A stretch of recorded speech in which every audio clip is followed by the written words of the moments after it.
What's up, Madridistas? Happy Thursday. What a glorious Thursday. What a glorious day to wake up to after an amazing night last night.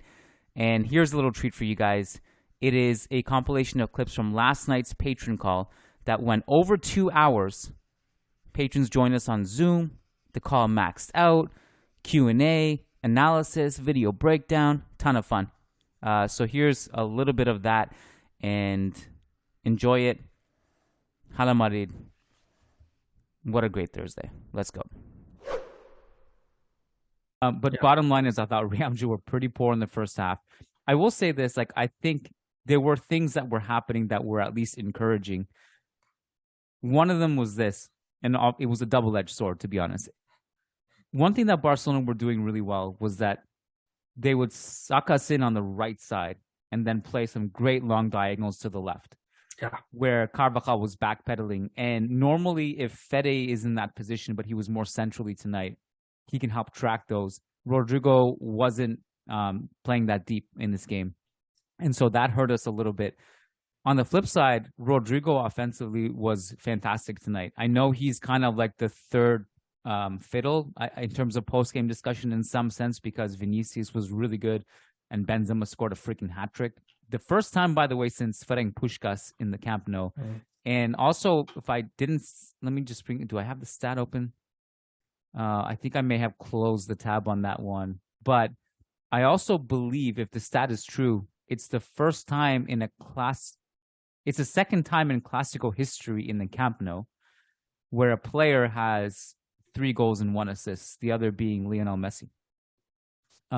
So yeah, just incredible stuff from Benzema again. But Rodrigo, I was rewatching the little I was able to rewatch before the podcast. A lot of our attacking sequences don't happen if Rodrigo's not on the field. We'll bring up some video analysis towards the end, just looking at the goals, very simple stuff. But even so, there were the goals, but there were also outside of the goals. Rodrigo on the right, just doing little link-up stuff with Fede here and there, or just creating space, dragging defenders around. A lot of those don't happen if Rodrigo's not in the field. So I'm just really glad we saw Rodrigo on the field today. But maybe an unsung hero because there's other people ahead of him that are going to be talked about, but I thought he was super important. What were your thoughts on Rodrigo? Yeah, Rodrigo was really important tonight. I can remember in the first half, I think it was around the 10th minute, he did the link-ups that you were mentioning. He did one of those link-ups with Carvajal, and Carvajal, I think at that particular moment was really good. He broke 2 of Barcelona's lines with a one-touch pass. Rodrigo eventually couldn't get to the ball, but that was like a glorious move all around. So he's fast, he's good on the ball, and having Rodrigo always means that Vinicius and Benzema have less people tracking them. That opens up spaces, not only just for Rodrigo, but for his teammates as well. I think there have been times this season where Rodrigo has struggled a lot and Fede has shined on that right wing spot, but Real Madrid can win 6 games and win 2 trophies this season. I think Rodrigo should start in every single of those 6 games. Yeah, I think so too. I think he proved that. I think he's proven his worth before this game, but I thought tonight he was super important. Let's shift to the other side. Camavinga left back. I have to tell you, Mehedi, I have a confession to make. I've never apologized to a terrorist before in my life. But I gotta say, Didier Deschamps may have stumbled upon something here, because I don't know if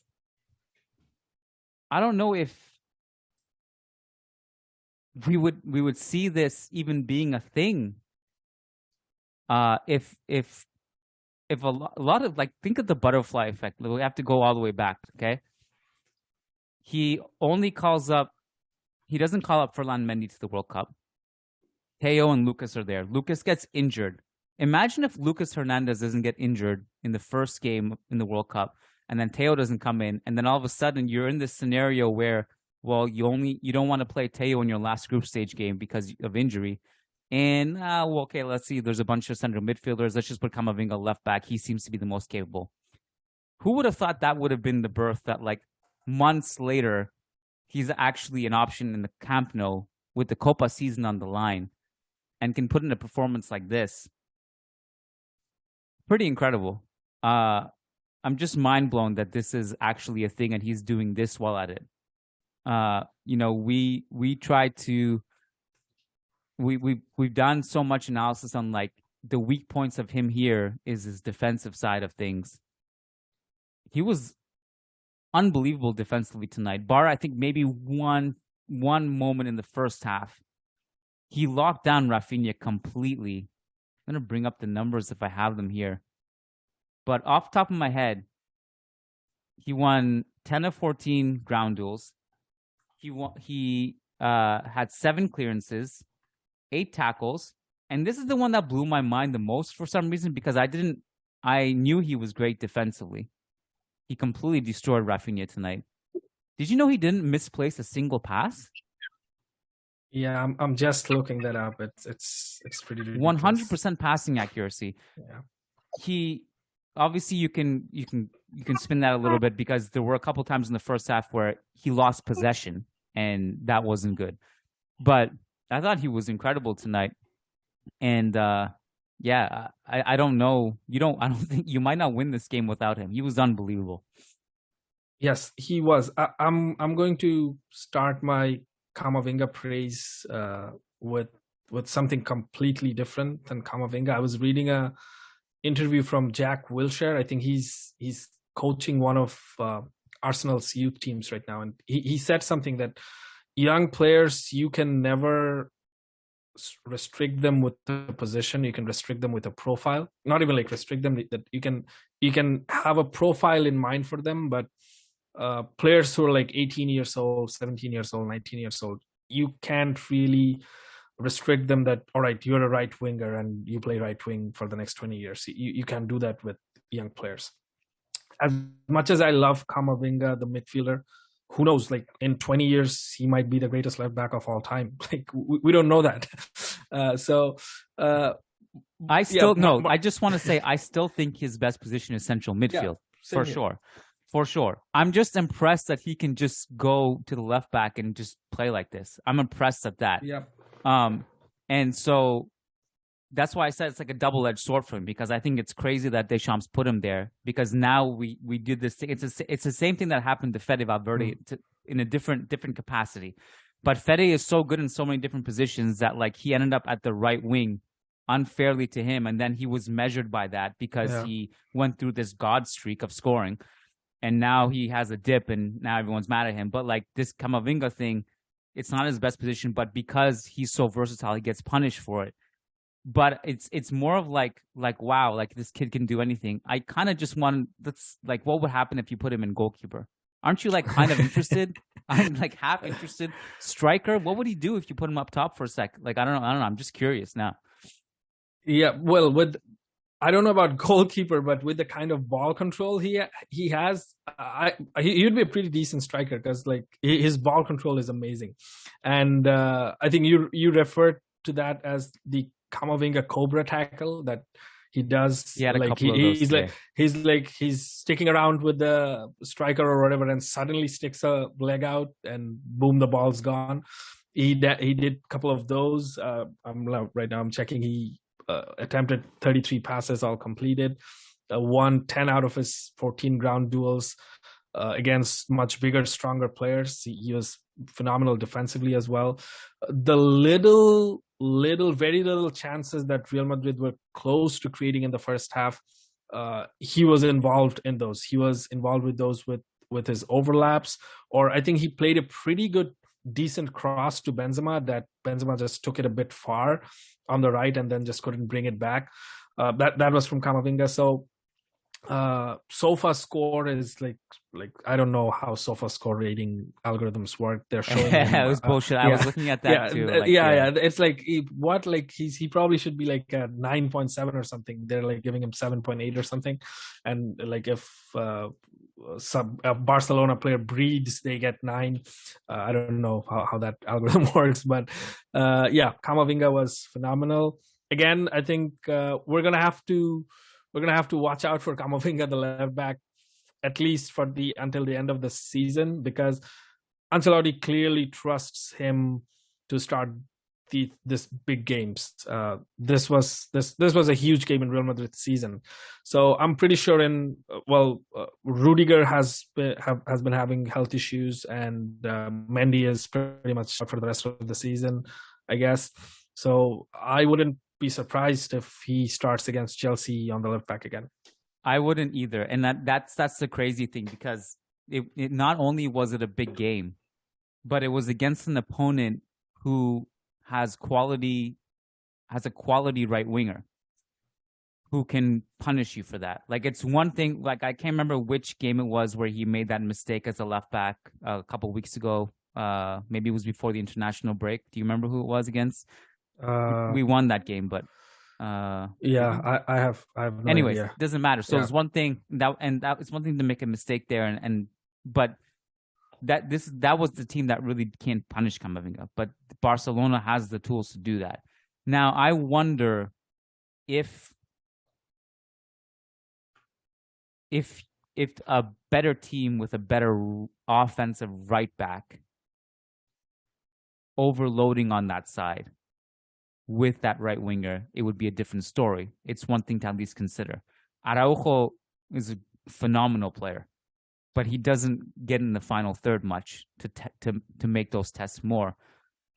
He had that one like one time in the second half, he had just like a tank, just plows through our entire defensive line.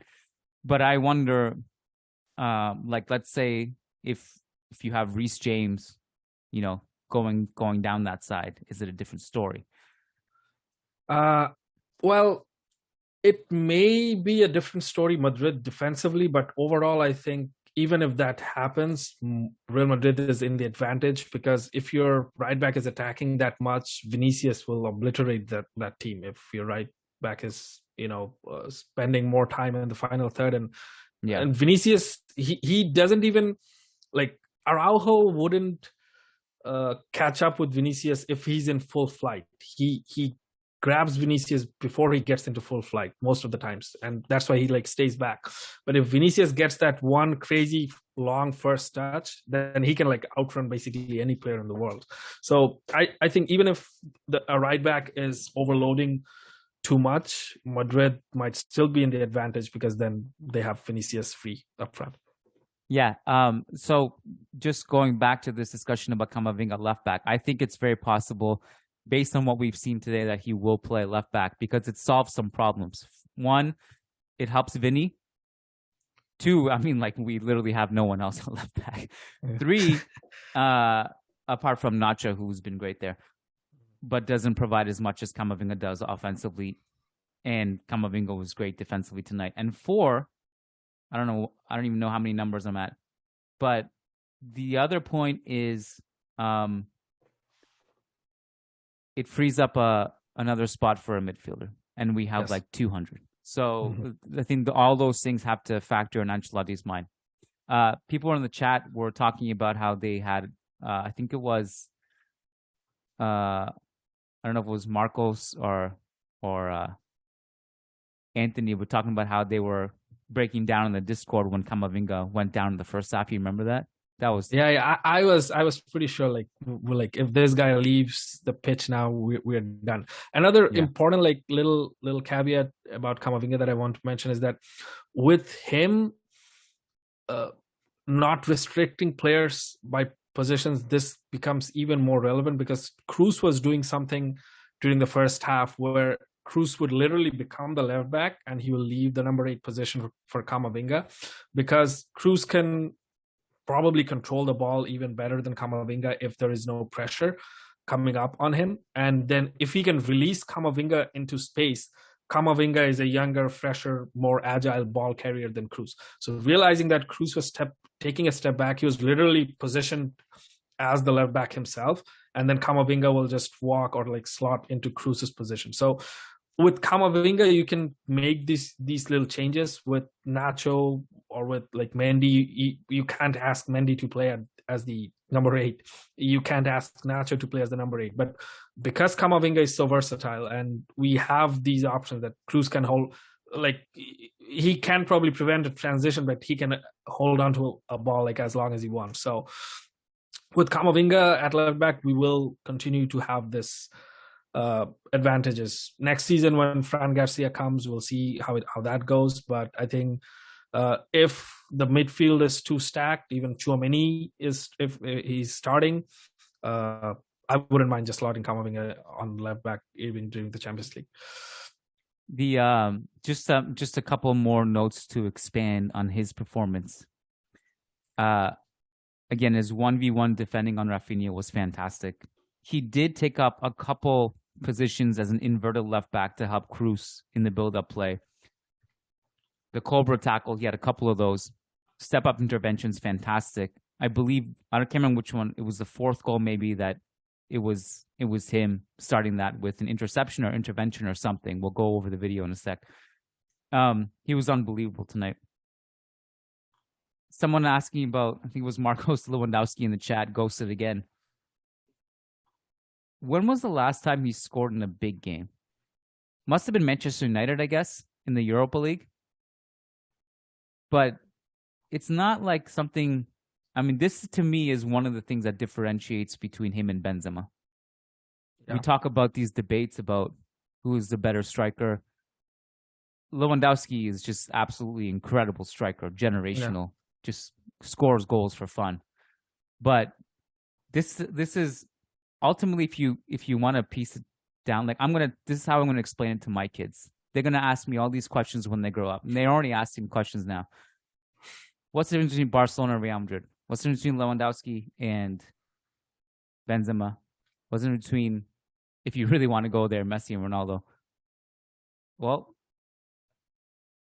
they're just like the DNA in these knockout games. And don't you feel like this one kind of felt a little bit like a Champions League almost comeback in the second half? You know what? When I thought about Mehedi, the PSG the PSG second leg last year, where we didn't play well in the first half. We were down on aggregate 1-0. By halftime, we weren't really playing well. We needed to dramatically improve, and we did. Did that enter your mind at all? Yeah, for a bit, because I think we were worse even until the 60th minute in the PSG game in the second leg. But this time around, pretty much in the second half, the team was looking more organized. The team was looking like a team that had a plan of attack, and they were trying to repeat the things that they were thinking, that the things that were working, because you keep repeating it, the defender will make a mistake at one point in time. And like, here is the conundrum. I am still an advocate of that. We shouldn't be using Modric and Cruz all the time, and they, like, for the nth time, they have once again like put out a masterclass tonight. There are some things that are invaluable in football, like for Modric, for Benzema's first goal, the run that Modric took, like only he knows how to exploit that particular area. So I think at the beginning of the podcast that I said that the team was lacking a little bit of focus and poise. I think what Carlos, I have no idea what his halftime team talk was, but what I can guess that it might have been that just calm down a little bit. You guys are doing things too fast. Just calm down a little bit. We got this. This probably might have been the first half team talk, because that's what we saw. Because this Barcelona team did not have two of their best midfielders in Frankie de Jong and Pedri. Real Madrid essentially did not have anything to freak out about, and that just worked. So I think they had a bit more, or like I should say, a bit less chaos than there was during the PSG game, the second leg, and that worked.